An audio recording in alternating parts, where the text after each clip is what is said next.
И така, вече го бях записала това, но не стана. Добре, това мислех да не го правя с видео, но понеже ви казах какво, всичко се променя. Да, имам кичури. Всъщност имах. Точно преди рождения ми ден, на 26 февруари, запомни датата, да ми купиш подарък. Точно 26, преди, един-два дена преди 26 февруари.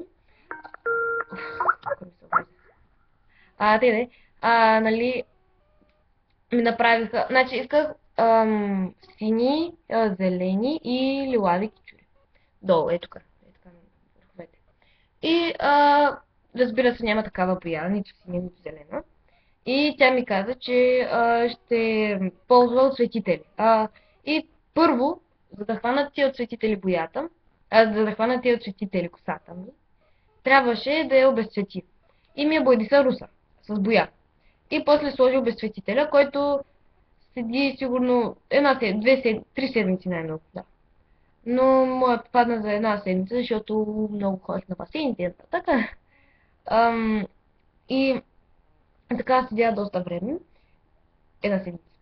И сега остана, нали, тия русите неща. Тук, не се вижда. Останаха долу на косата ми. Пътюк трябва. Останаха долу на косата ми. И така, докато не се пострижа. А тук също имах. И тук и тук. Три кичура имах. Бяха лилави. С боя бяха, не цветител. И ми го боядиса, а те станаха руси. След около няколко седмици.